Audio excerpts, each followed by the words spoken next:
तो स्वागत है आप सभी का एक बार फिर से हमारे YouTube channel wisdom polytechnic classes में। जैसा कि ये हमारा एस्टिमेटिंग एंड कॉस्टिंग का सेकंड लेक्चर है। इससे पहले मैं एक लेक्चर इसके रिलेटेड अपलोड कर चुका हूँ जिसमें हमने डिस्कस किया था कि एस्टिमेट क्या होता है। अगर एग्ज़ाम में पूछ देता है right short note on estimate, तो उस पर हम डिस्कस कर चुके थे। और दूसरा पॉइंट हम डिस्कस किए थे कि importance of estimate in civil engineering, या फिर उसी को हम बोल सकते हैं purpose of estimate in civil engineering. और इसके और एक तीसरा सवाल हो सकता है कि objective of estimate in civil engineering.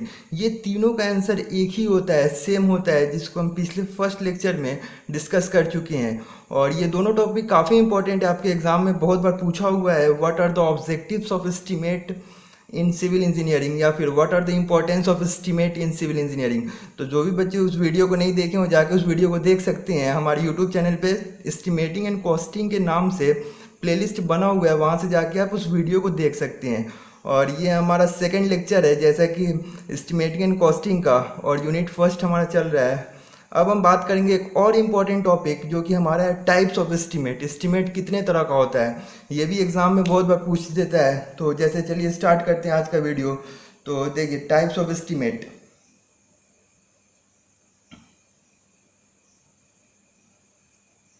Types of estimate, estimate कितने तरह का होता है, ये बहुत बार पूछा हुआ है। या फिर ये भी पूछ देता है एग्जाम में right short note on detail estimate.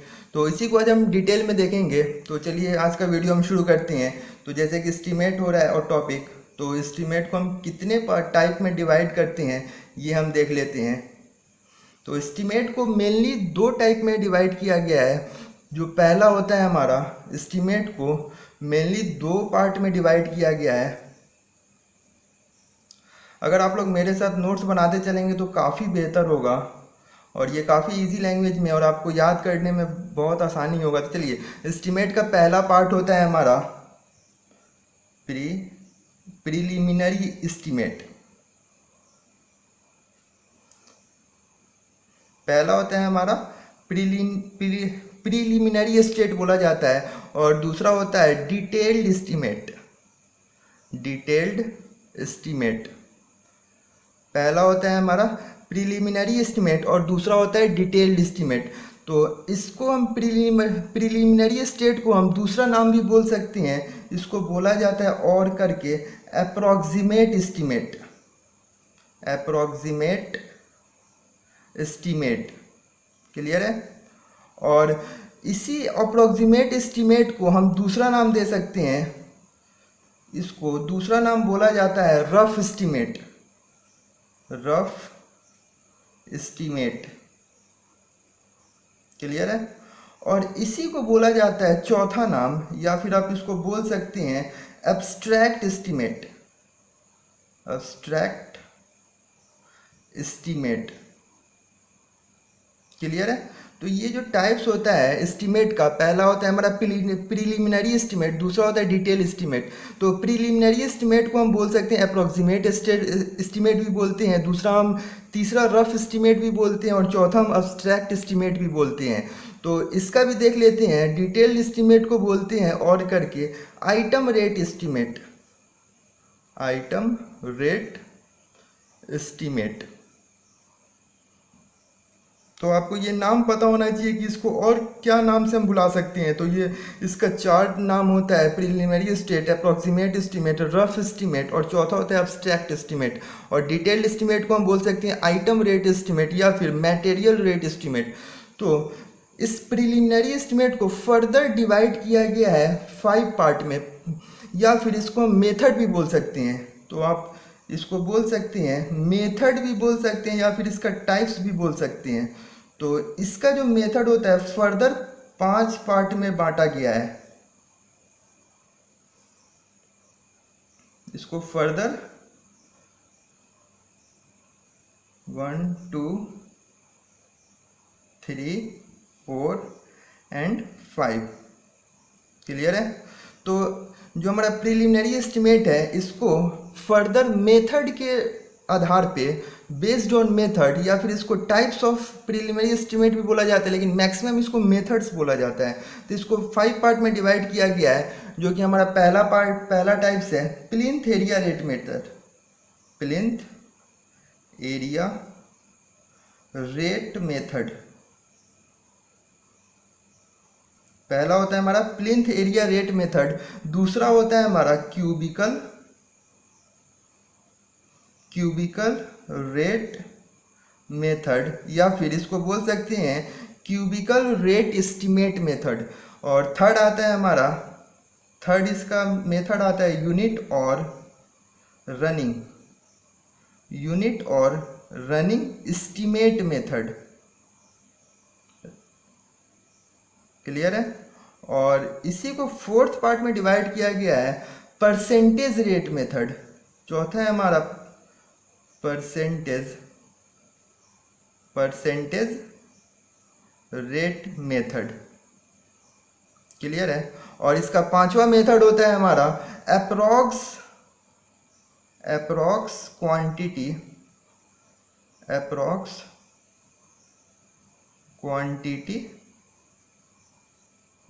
Estimate method. जैसे कि आपको नजर आ रहा है, प्रिलिमिनरी एस्टिमेट को मेथड के आधार पे 5 पार्ट में बांटा गया है। Plinth area rate method, cubical rate method, unit और running estimate method, percentage rate method, और पांचवा है हमारा approx quantity estimate method. Clear है। और अब हम बात कर लेते हैं फर्दर डिटेल्ड एस्टिमेट के कितने तरह टाइप्स होते हैं। तो डिटेल्ड एस्टिमेट का टाइप हम बात कर लेंगे, मेनली 3 तरह का होता है। डिटेल्ड एस्टिमेट हमारा 3 तरह का होता है।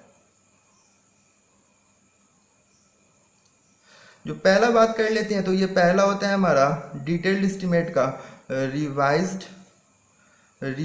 एस्टिमेट। ये मेथड नहीं है, ये हमारा टाइप्स है, डिटेल्ड एस्टिमेट का टाइप्स है। और ये क्या था, हमारा मेथड्स था। तो पहला होता है रिवाइज्ड एस्टिमेट, दूसरा होता है इसका सप्लीमेंट्री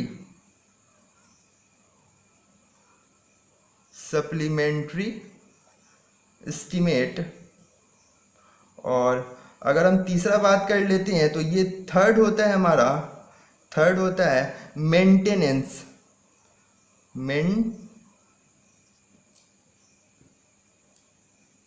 मेंटेनेंस, और इसी को बोला जाता है मेंटेनेंस और रिपेयर एस्टिमेट।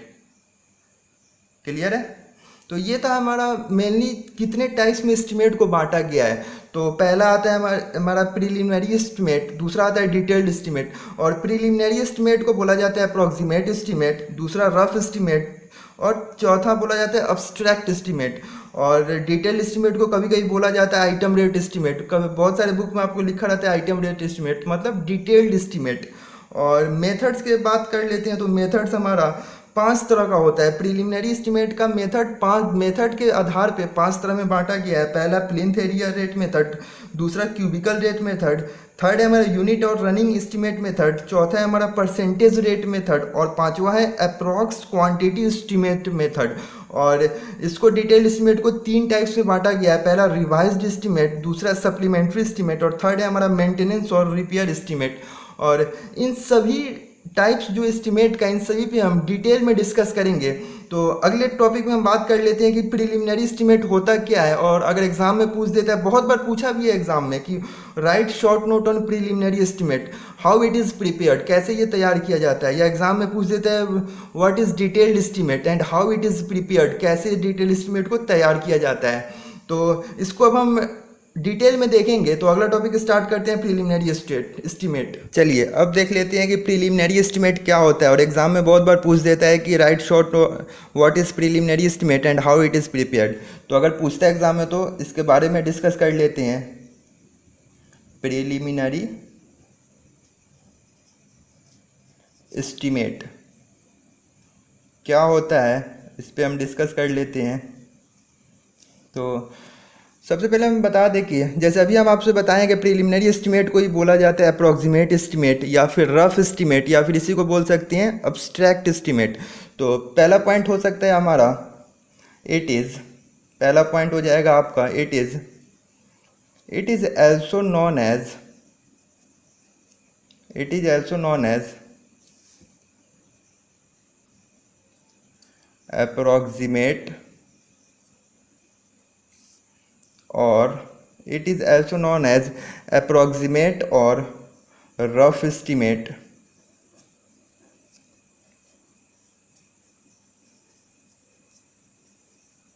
क्लियर है? इसको हम बोल सकते हैं अप्रॉक्सीमेट एस्टीमेट या फिर रफ एस्टीमेट, या फिर इसको बोल सकते हैं हम अब्स्ट्रैक्ट एस्टीमेट। तो पहला पॉइंट हो गया आपका। और दूसरा पॉइंट होता है कि ये प्रिलिमिनरी एस्टीमेट होता क्या है। तो ये प्रिलिमिनरी एस्टीमेट एक तरह का रफली एस्टीमेट होता है। जैसे कि अगर हमें कोई बिल्डिंग बनाना हो और हम घर में फैमिली मेम्बर से बैठ के डिस्कस करते हैं कि हमें 2 रूम का बिल्डिंग बनाना है या 1 फ्लोर का बिल्डिंग बनाना है, तो ऑलमोस्ट कितना खर्चा लग जाएगा उसमें, हम एक रफली प्लानिंग करते हैं। या फिर एग्जांपल ले लीजिए, कहीं आप घूमने जा रहे हैं कहीं 10 दिन के लिए, तो आप क्या करते हैं, पहले आप प्लानिंग करते हैं कि हाँ उस 10 दिन में हमारा कितना खर्चा होगा। तो ये क्या होता है, हमारा प्रिलिमिनरी एस्टीमेट। और वहाँ पे घूमने जाने के बाद ज़्यादा भी खर्चा हो सकता है या फिर कम भी खर्चा हो सकता है according to situation.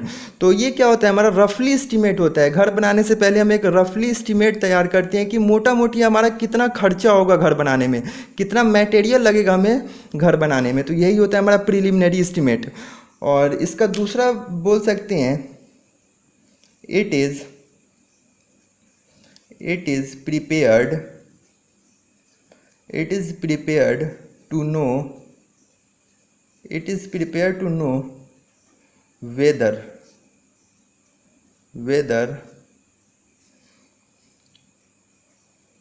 the construction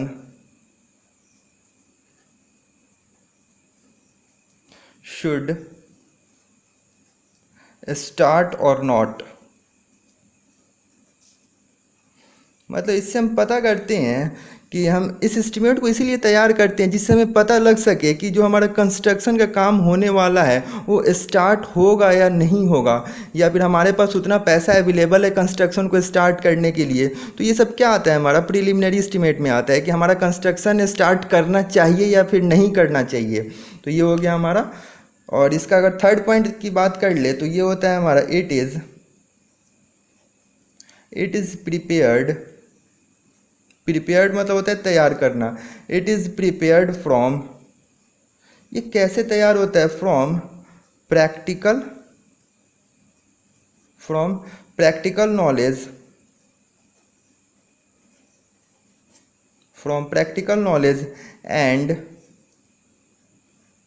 and the cost of materials. ठीक है, या फिर and the current rate of materials, या फिर and the present rate of materials. तो ये क्या होता है, ये तैयार होता है, ये हम इस तरह का एस्टीमेट को हम प्रिपेयर करते हैं कैसे, from practical knowledge. Practical knowledge क्या होता है कि आप सभी लोग जानते हैं कि घर बनाने में क्या लगता है, सीमेंट लगेगा, ईंट लगेगा, ये सब क्या है, प्रैक्टिकल नॉलेज है। और ये जो मटेरियल लगेगा उसका कॉस्ट कितना होगा। जैसे मटेरियल की बात हो रहा है तो यहाँ पे क्या हो जाएगा, हमारा ब्रिक हो जाएगा, सीमेंट हो जाएगा, आयरन रड हो जाएगा, या फिर जो भी चीज़ हमें लगता है, मटेरियल जो लगता है कंस्ट्रक्शन करने में, उस सभी मटेरियल का कॉस्ट कितना है, करेंट कॉस्ट जो प्रेजेंट जो मार्केट में कॉस्ट है उसका कितना है। तो ये इस पे हम प्रिपेयर करते हैं। और चौथा की बात कर ले तो ये होता है हमारा इन दिस एस्टीमेट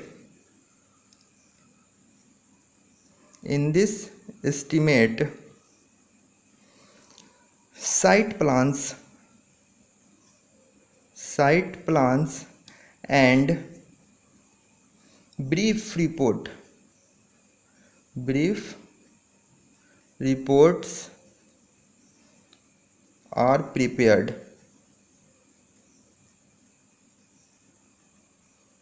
क्लियर है? ये क्या है, 2 पॉइंट है हमारा साइट प्लान और पहला है हमारा साइट प्लान, दूसरा है ब्रीफ रिपोर्ट। साइट प्लान क्या होता है, मतलब हम खुद से अंदाज़ा लगाते हैं प्रैक्टिकली नॉलेज से कि कितना रूम हमारा बैठेगा, हमारा किचन और टॉयलेट का पोजीशन कहाँ होगा, डोर और विंडो का पोजीशन कहाँ होगा, ये सब क्या है प्रैक्टिकल, ये साइट प्लान हम एज्यूम कर बनाते हैं, रफली साइट प्लान खुद से। और ब्रीफ रिपोर्ट क्या होता है, मोटा मोटी क्या रिपोर्ट होगा, कितना रूम बैठेगा, कहाँ पे किसका पोजीशन होगा। तो ये सब हम करते हैं प्रिलिमिनरी एस्टीमेट में। ये होता है हमारा रफली एस्टीमेट। क्लियर है? तो एक तरह से आप देख लीजिएगा प्रिलिमिनरी एस्टीमेट में ही आता है नोट करके आप लिख लीजिएगा, ये काफ़ी इम्पोर्टेंट है आप सभी लोगों के लिए। ये हमारा 5% टू 10%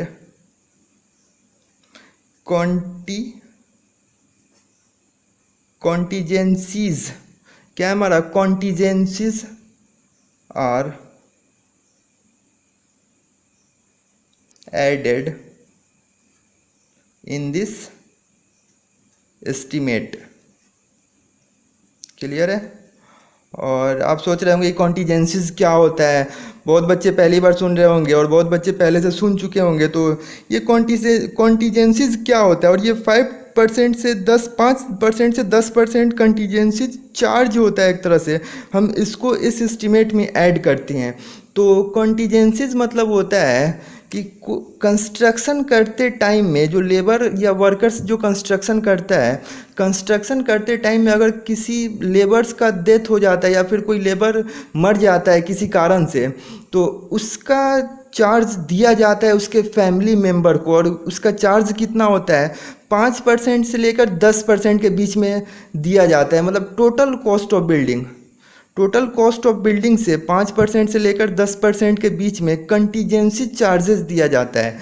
तो कंटीजेंसी चार्जेस को हम बोल सकते हैं इंसिडेंटल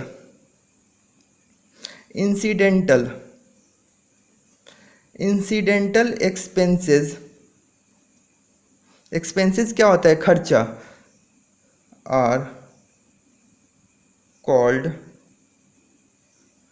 कॉन्टीजेंसीज। क्लियर है? ये जो इंसिडेंटल क्या होता है, जो दुर्घटना हो जाता है कंस्ट्रक्शन करते टाइम में। कोई जैसे आप देखते ही होंगे प्लास्टर के टाइम में बहुत ज़्यादा हाइट पे और बाहर के तरफ से बहुत वहाँ से वर्कर प्लास्टर करते हैं, तो उस कंडीशन में किसी कारण से ऊपर से गिर जाता है या फिर कोई कारण से डेथ हो जाता है किसी भी वर्कर का या किसी भी लेबर का, तो टोटल कॉस्ट ऑफ बिल्डिंग, पूरे बिल्डिंग का कॉस्ट होता है, उसमें से 5% से लेकर 10% के बीच में उसका जो चार्ज होता है, जो उसका कॉस्ट निकलता है, वो गिवन दिया जाता है उस वर्कर के फैमिली को। तो ये हम उसका देख सकते हैं compensation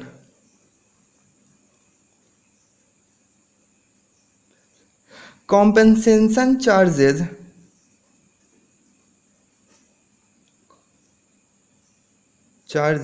are given to the family of laborers or workers died मतलब मर जाना, die during construction work. Clear है? मतलब कि टोटल कॉस्ट, जो बिल्डिंग का कॉस्ट हम जो एस्टिमेट किए हैं कि इतना कॉस्ट हमारा लगने वाला है कंस्ट्रक्शन करने में, उसका 5% से लेकर 10% के बीच में कंटीजेंसी चार्जेस को हम अलग से ऐड करते हैं, ताकि अगर कोई वर्कर या लेबर का कोई डेथ हो जाता है या फिर मर जाता है किसी कारण कंस्ट्रक्शन करते टाइम में, तो उसके फैमिली को उतना चार्ज हम पेड कर सके, दे सके। तो यही आता है हमारा कंटीजेंसी चार्जेस, जो कि ऐड होता है हमारा प्रिलिमिनरी एस्टीमेट में। तो ये काफ़ी इम्पोर्टेंट है, तो आप सभी को पता होना चाहिए। तो एक और हम बात कर लेते हैं नोट, और ये काफ़ी इम्पोर्टेंट है, ये इम्पोर्टेंट नोट के बारे में बात करेंगे, ज़रा ध्यान से देखिए, और ये आपके ऑब्जेक्टिव के लिए काफ़ी इम्पोर्टेंट है। तो अगर पहला हम बात कर लें तो पहला होता है हमारा प्रोबेबल एस्टीमेट, और प्रोबेबल एस्टीमेट को ही बोला जाता है प्रिलिमिनरी एस्टीमेट, रफ एस्टीमेट, मतलब संभावित एस्टीमेट। और इसके बारे में हम आपसे डिस्कस कर चुके हैं कि संभावित एस्टीमेट क्या होता है, जो कि फर्स्ट लेक्चर में हम डिस्कस कर चुके हैं। तो probable estimate is prepared by preliminary estimate estimate, ये आपके ऑब्जेक्टिव में बहुत बार पूछा हुआ है, तो आपको पता होना चाहिए कि प्रोबेबल एस्टीमेट क्या होता है हमारा और कैसे तैयार होता है प्रोबेबल एस्टीमेट। संभावित एस्टीमेट, अनुमानित एस्टीमेट जिसको बोला जाता है, कैसे तैयार होता है हमारा, प्रिलिमिनरी एस्टीमेट से तैयार होता है। और अगर हम दूसरा पॉइंट की बात कर ले तो दूसरा पॉइंट है हमारा, और ये भी काफ़ी इम्पोर्टेंट है, accurate estimate. Accurate estimate is prepared by detailed estimate। Clear है?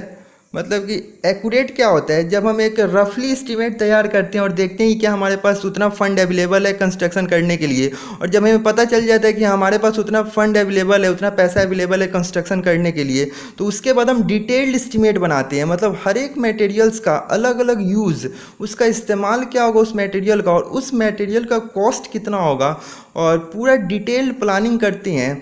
उसके बाद हम, और उसे बोला जाता है एक्यूरेट एस्टीमेट। और एक्यूरेट एस्टीमेट कैसे हम तैयार करते हैं, डिटेल्ड एस्टीमेट से। तो ये दोनों ऑब्जेक्टिव में बहुत बार पूछा हुआ है। और अगर तीसरा पॉइंट की बात कर लेते हैं तो तीसरा पॉइंट भी आप देख लीजिएगा, ये भी काफ़ी इम्पोर्टेंट है। तो तीसरा पॉइंट हो जाता है हमारा detailed estimate.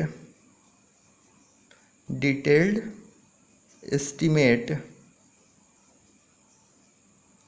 Is the most reliable estimate.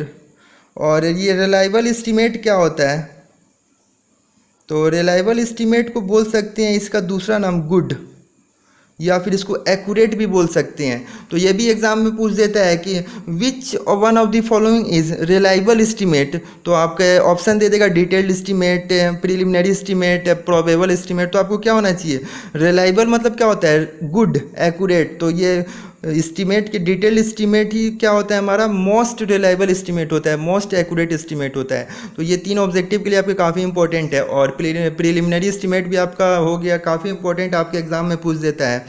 तो जैसे कि हम बात कर चुके हैं पहला, इससे पहले हम बात किए थे टाइप्स ऑफ एस्टीमेट, डिटेल में बात किए थे। अब उसका पहला पार्ट हो गया हमारा प्रिलिमिनरी एस्टीमेट। अब हम बात करेंगे अगले लेक्चर में कि मेथड ऑफ प्रिलिमिनरी एस्टीमेट, क्या क्या मेथड होता है प्रिलिमिनरी एस्टीमेट का। तो अगर ये वीडियो सही लगता है, अगर वीडियो आपको हेल्पफुल लगता है, तो प्लीज़ वीडियो को लाइक ज़रूर कीजिएगा और अपने दोस्तों के साथ शेयर ज़रूर कीजिएगा। और जो भी स्टूडेंट इस चैनल पे नए हैं, न्यू हैं, तो इस चैनल को सब्सक्राइब ज़रूर कर लीजिएगा और बेल आइकन को प्रेस कर लीजिएगा, ताकि जितने भी हमारे नए वीडियो आएंगे आपको टाइम टू टाइम अपडेट मिलता रहेगा। चलिए फिर मिलती है अगले लेक्चर में, तब तक थैंक यू गाइस।